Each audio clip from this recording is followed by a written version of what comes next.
কোথাও কি মনে হচ্ছে শিক্ষা, চিকিৎসা, স্বাস্থ্য বিভিন্ন ক্ষেত্রে যে দুর্নীতিগুলো বেরিয়ে আসছে, যদি সত্যি আরও বেশি অন্যান্য জায়গায় দেখা যায়, আরও অনেক ধরনের সর্বস্তরে দুর্নীতি ধরা পড়বে?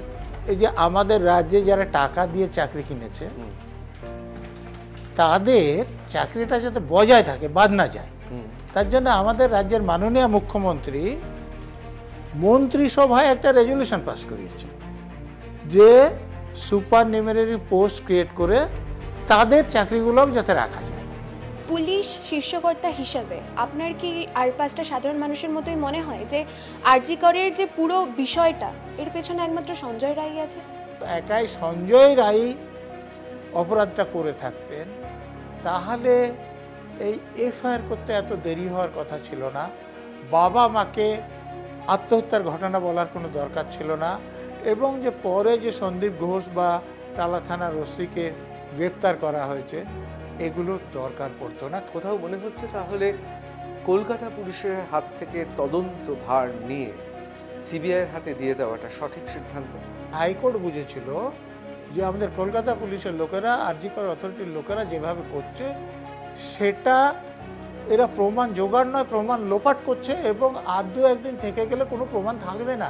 সেই জন্য কলকাতা হাইকোর্ট একদম প্রথম দিনই সিবিআই অর্ডার দিয়েছিলেন। কোথাও কি মনে হচ্ছে সিবিআই তদন্ত ঠিকভাবে এগোচ্ছে?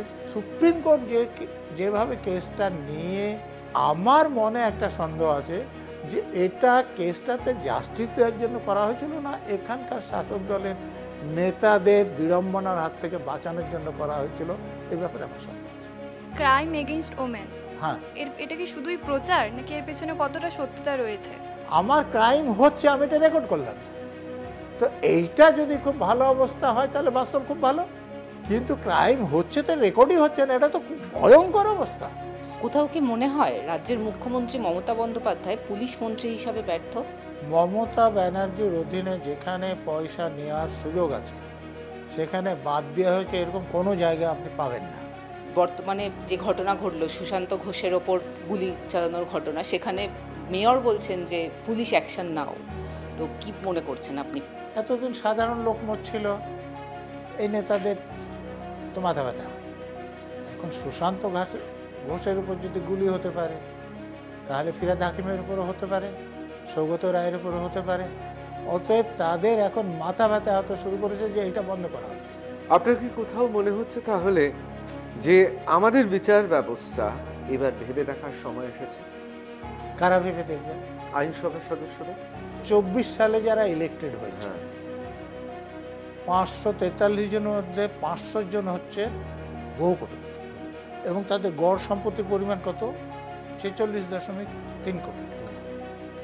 তাদের অর্ধেকের বিরুদ্ধে ক্রিমিনাল কেস আছে এবং 27 জন কনভিক্ট। দেখুন the news room plus 27 November বুধবার সন্ধ্যে 6টায়